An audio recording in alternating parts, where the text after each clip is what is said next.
The Nightingale Conant Corporation is proud to present The Power of Purpose, How to Create the Life You've Always Wanted by Les Brown.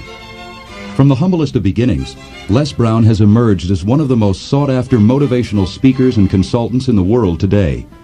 He is one of the nation's leading authorities in understanding and stimulating human potential. He is also the author of the highly acclaimed books Live Your Dreams and It's Not Over Until You Win. Discover your purpose. Let Les Brown guide you to a life rich with integrity, freedom, and passion. And now, here's Les Brown.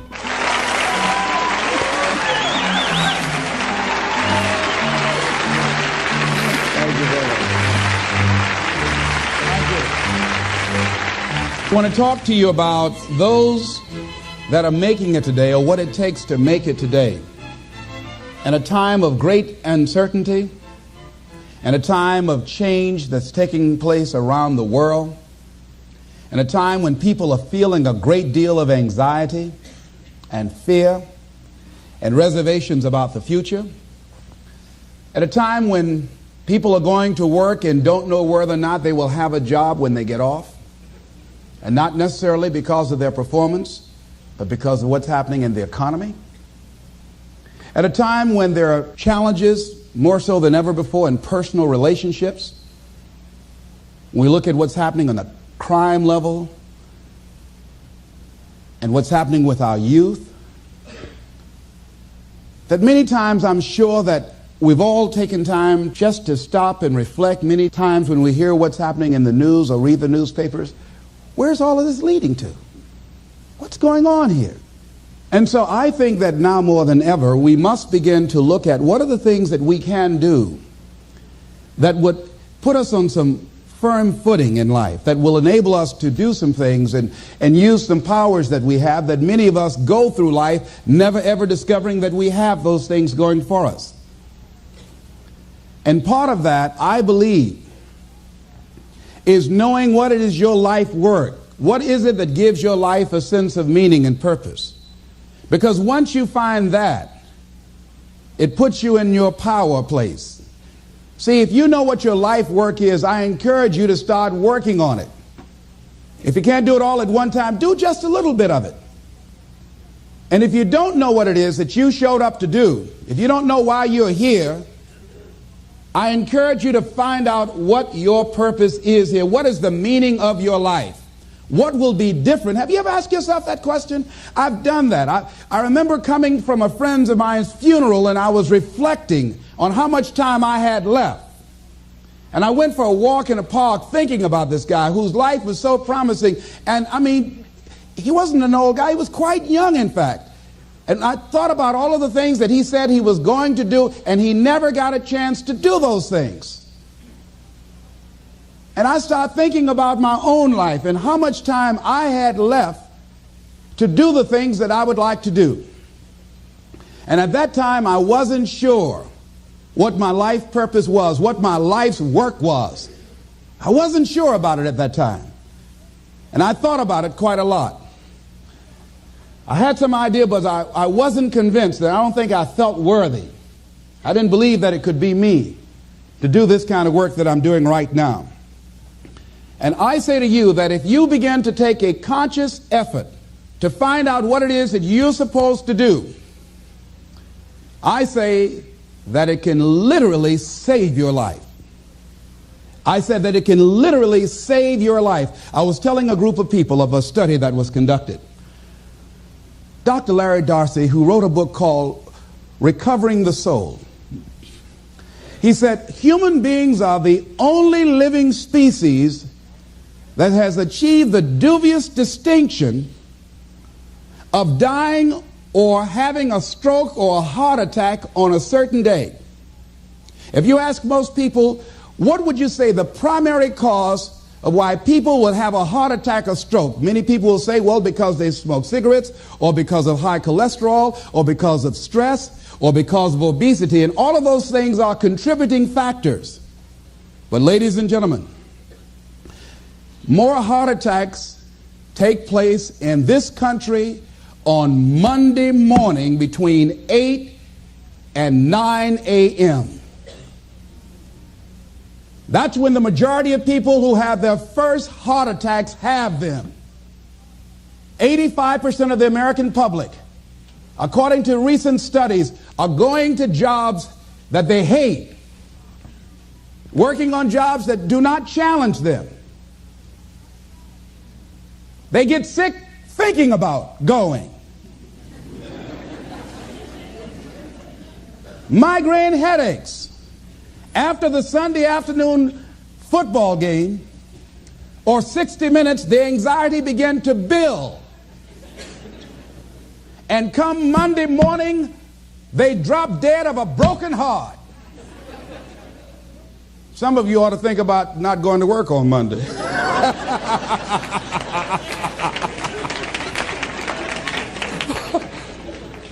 Think about that.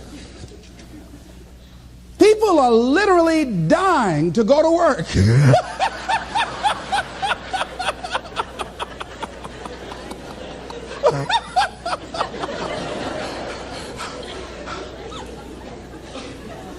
Because, see, when you go to a job and you already know how far you can go, you can already see that proverbial glass ceiling. It's like going to a movie when you've gone in the middle of the movie and you've seen the end and you sit there to start all over again, but something is missing. You know what the outcome is going to be. You can't get excited about going through that movie all over again. Am I correct? See, when you're going someplace and you already know how much you're going to make, you already know how far you can go, you're in a dead-end position. It erodes your self-esteem. It lowers your sense of yourself. It creates some inner turmoil. It creates an emptiness in you. So I say that your life is worth finding what it is that you're supposed to do. And I'm not saying quit your job. I'm saying find it and do just a little bit of it. When I wanted to become involved in speaking, I started just learning quotes, listening to other people's tapes, going to seminars, going to workshops, asking other people to help me. Just start working at it just a little bit, but do find out what your work is and hold on to it and don't let your dream go. Don't let it go. See, and here's something else I want you to begin to look at. Why is it that most people don't pursue their dreams or don't do better than what they're doing if they're capable of doing it? I think that many of us don't go the next step because we don't know what to do yet. And I say that the reason that we don't even explore the possibility of what to do is because subconsciously we don't believe that it can happen for us and we don't believe that we deserve it. So here's what I'm suggesting. How much time do you spend working on you? How much time do you spend every day working on your dream? In the last 90 days, how many books have you read? In the last year, what new skill or knowledge have you acquired?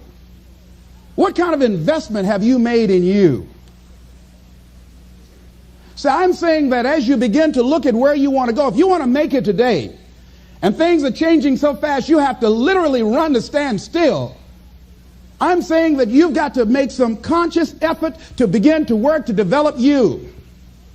Here's something else. Most people are not living their dreams because of fear, ladies and gentlemen. I was in Columbus, Ohio yesterday speaking for a particular Ohio department. A young lady named Karen who greeted me, who organized the event. Very talented, very skillful. And she was talking about she wanted to become involved in the consulting business. I said, why aren't you doing it? I said, you have the abilities. I said, you're not here because they like you. You're here because you're doing the job. You're making things happen. And she came up with all kinds of ideas, but finally she said, I guess I can't see myself doing it. I guess I'm afraid. Fear, limited vision, and lack of self-esteem is what keep most people doing things they don't want to do. I flew from Columbus, Ohio to Denver, Colorado to a major communications company. And the person that picked me up at the airport told me about the fact that the company was planning on having a major downsizing. And they offered some of the employees there an early retirement, and some of them will earn as much as $300,000. And they said, this is the last time that you can take this offer. If you don't do it, when we have the downsizing, you might be among those who will lose their jobs, and all you will get is your severance pay. And only 50% of the people who were eligible to take the $300,000 took it. The others were afraid to take a chance on themselves. The others couldn't see themselves beyond that company. They couldn't see life after that company. The same reason that people stay in relationships where they're abused or they're unhappy or it's unfulfilling. They can't see themselves beyond that relationship. They can't see themselves enjoying life without that person. They think that this is all that they can do. The same reason that people get stuck at a certain level in life. They can't see things being better for them. And they think that this is it and this is all they deserve. This is all they've ever seen. It's been passed on to them. And they think that this is it for them. Oh, no. I was looking what Dr. Blanton, Smiley Blanton, who is a colleague of Dr. Norman Vincent Peale, what he said about fear. He said, fear is the most subtle and destructive of all human diseases. Ladies and gentlemen, fear kills dreams. Fear kills hope. Fear put people in the hospital. Fear can age you. Fear, ladies and gentlemen, can hold you back from doing something that you know within yourself that you're capable of doing, but it will paralyze you. And it seemed like you're in a hypnotic spell. And I ask you a question, what is the benefit? What's the benefit of allowing fear to hold you back? What's the benefit of giving up on yourself? Of not stepping out on life and taking life on? What is the benefit for you? What's the plus in that? It's one of the things I had to ask myself. So I didn't want to make any mistakes. I wanted everybody to like me. I wanted to be perfect the first time I did something. It's not going to happen. You're going to make some mistakes. You're going to hurt some folks' feelings. You're going to create some enemies whenever you decide that you want to begin to take life on. You've got to ask yourself, how long am I going to allow this to hold me back? I like what Zig Ziglar says. He said, fear is false evidence appearing real. That is an illusion that we create in our mind. It is a state of mind that can be changed.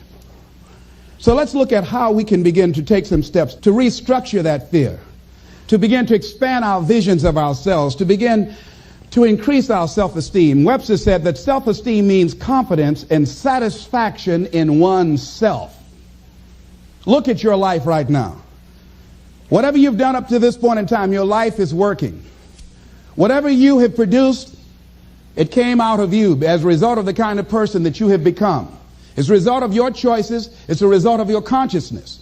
Now you have to ask yourself, are you satisfied with what you have produced? Is this what you want? Would you like for things to be better than this? Do you believe that you deserve better than this? Or are you content? This is it. You don't have to do anything else. That you'll already resign yourself in life and say, well, I'm happy. I'm not starving like the people in Calcutta. Are you allowing yourself to get off the hook like that? Or do you believe somewhere in the back of your mind or in your heart that there's some other great work for you to do? There's something else that life has for you. And that's why you're here. How do we handle this fear factor? How do we increase our self-esteem? You have to begin to fortify yourself. How do we do that? I believe that you have to begin to consciously monitor your inner conversation and start talking to yourself. Start building yourself up. Sometimes the only good things you will hear about you are the things that you say to you.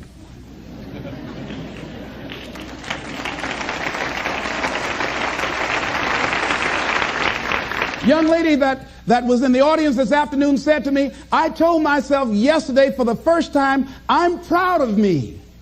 And she said, I felt good about that. So I'm saying learn to be your own booster. Start building yourself up.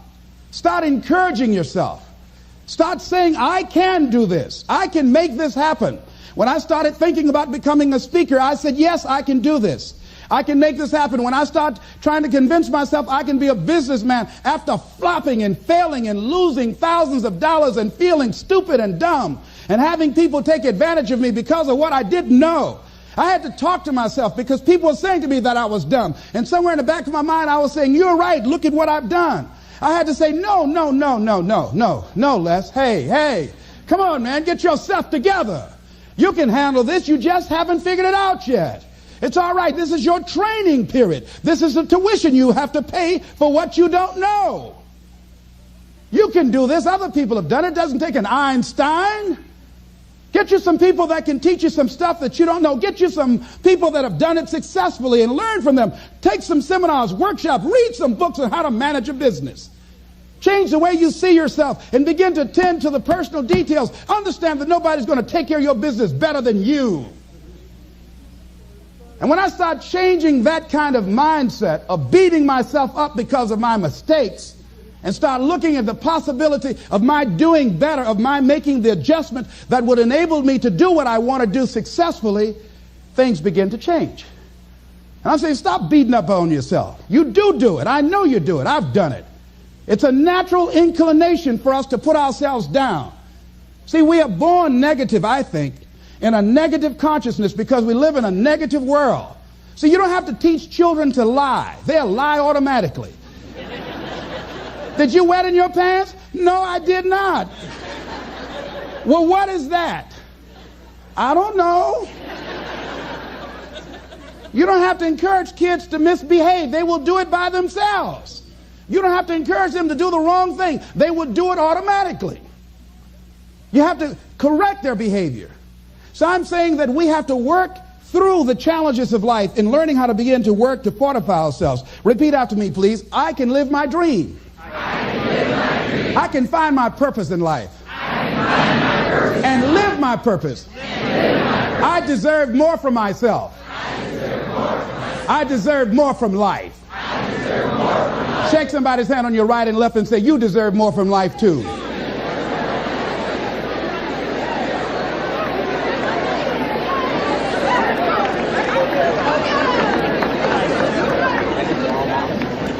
Here's some other things, ladies and gentlemen. Begin to guard your mind against negative programming, like turn off the television. Don't watch the news. Don't watch it. I think that more people have a sense of hopelessness and anxiety about life. If you look at the news, you cannot feel good looking at the news. You'll be scared to death. You're scared to go to sleep. I mean, it turns your power down. You've got to be conscious of that. Don't pick up the newspaper and read it. No. Just try this. Just experiment with yourself. Now, if your job depends upon you knowing certain things, let somebody tell you just about those things. But start filtering the stuff you allow to come in your mind. You know that song you used to have? Say, don't let nobody bring you no bad news. I tell my staff, look here, don't tell me any bad news while I'm on the road. Let me handle it tomorrow. I don't like anybody to tell me any bad news at night before I go to sleep. I can't do anything about it anyhow. Why let me go to sleep with that on my consciousness? No, and my staff, they know that. Say, let it wait till tomorrow. And I have a period of time. Tell me bad news between 10 o'clock and 12 noon. After I prayed and meditated and read my books, I'm fortified, I'm ready to handle it. I deal with it, and then I'm out of there, and I'm going on to something else. So you've got to guard the kinds of things that you put in your mind. See, if you don't program your mind will be programmed, because human beings are goal-oriented. That's why we die of broken hearts early. That's why we're running through life to early graves. We're going through life, ladies and gentlemen, and I think that Henry David Thoreau said that most men live in quiet desperation. Most of us go through life running scared. Larry DeAndre, who I think is going to be one of the greatest motivational speakers around today, told me a true story of a friend of his, that every day when he came home from school, when he would get to a certain block in his neighborhood, there was a neighborhood dog that would chase him. And that dog would start after him barking. Boy, he would run, just running from that dog every day. Finally, he just got tired of that dog chasing him every day. He said, this dog come around here today, I'm going to take a brick or something and bust him in the head. So he was walking home that day, minding his own business. Sure enough, same area, there was that dog there. And the dog started barking, he started running, he saw a brick, and he stopped and picked up the brick and turned around, and the dog got close to him. He realized the dog didn't have any teeth.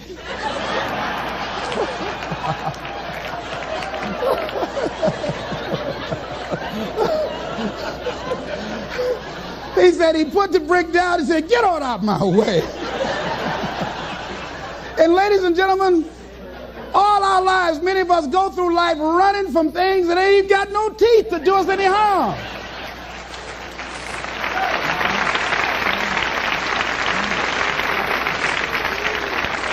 Haven't you been afraid to do something and then after you did it, you say, whoa, if I'd known it was this easy, I would have done it before. Haven't you ever had that experience? Raise your hand.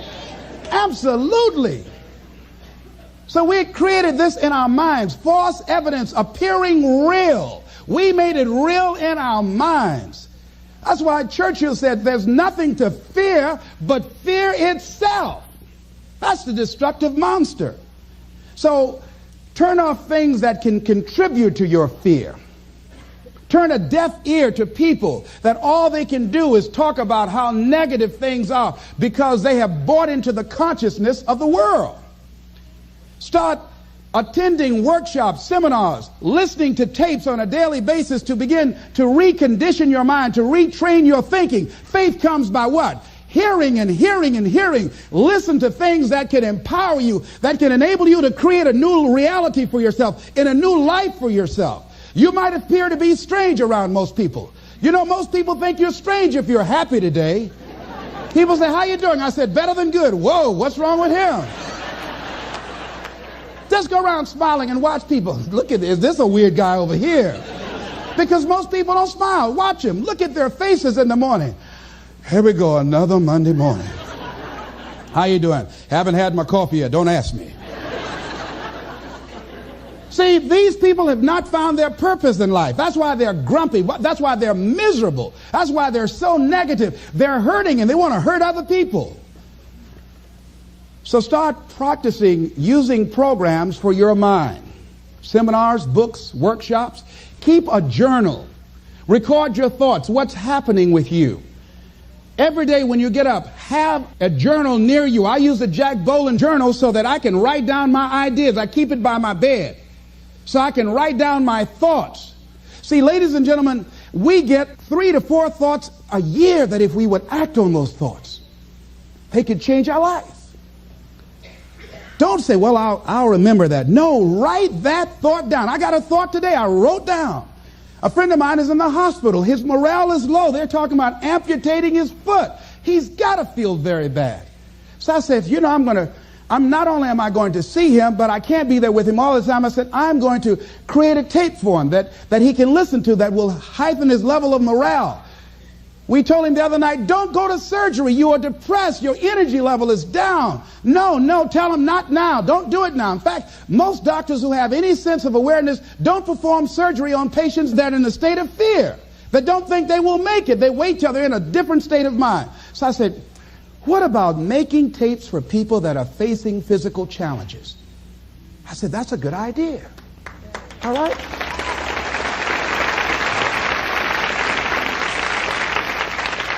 See, there are ideas that can come to you out of things that appear to be negative. I have a friend out of Chicago, just met him. He was 23 years old. And this guy, he went financially bankrupt 2 years ago, ruined his credit. Guess what he decided to do?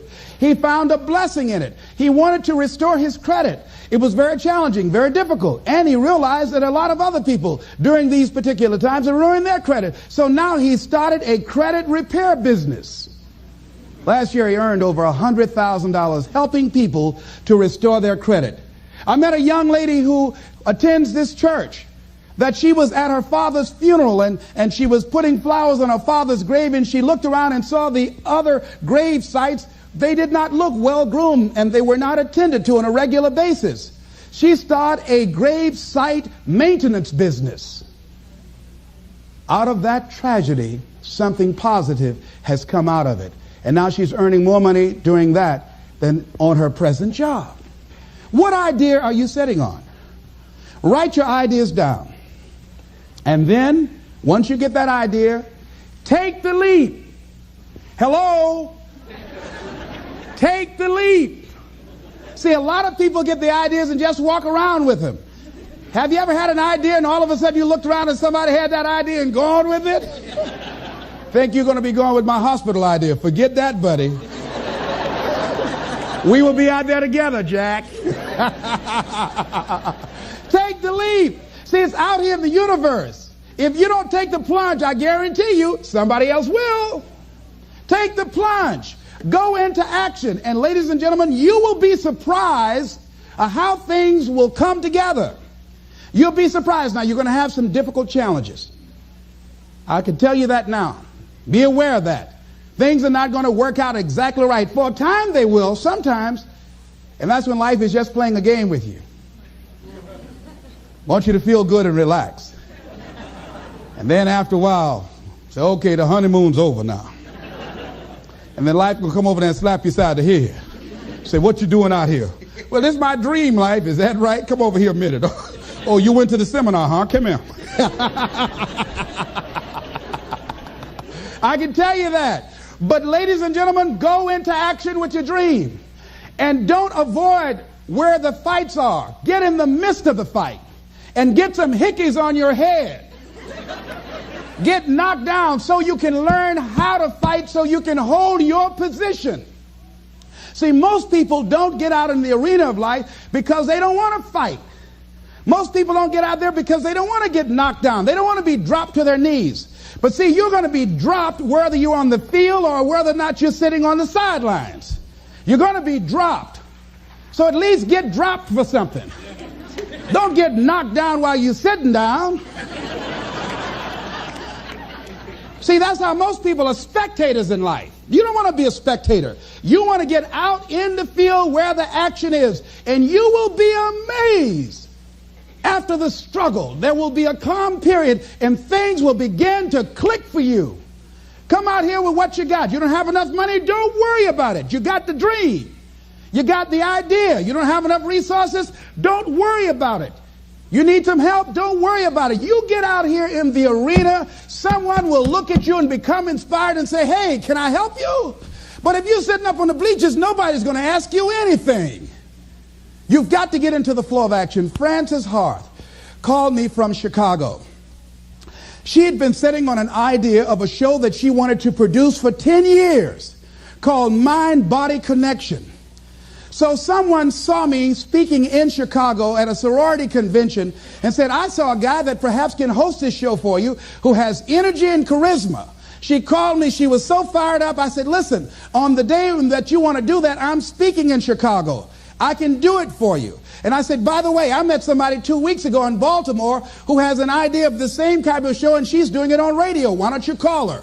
And then she called me back. Who else would you suggest? I said, well, I know Deepak Chopra. He wrote the book called Quantum Healing, and Bernie Siegel. Could you get his number? I tell you what, I have a friend named Jack Boland at the Church of the Day. He knows how to get in touch with him. Call him, and he will give you the number so you can get in touch with Bernie Siegel. That lady started calling all around. Did not have the resources, but she had this idea and dream. And she said the other night when she came before the audience that had gathered in the studio, she said, I feel like I've been pregnant for 10 years. And tonight you're going to witness a beautiful delivery. And it was. She said, I couldn't believe, Les, how things began to happen, how it all began to come together.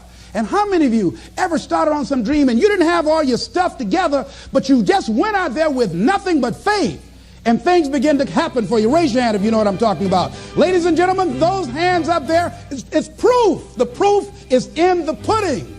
These people have demonstrated it. And if they can do it, you can do it. You can do it.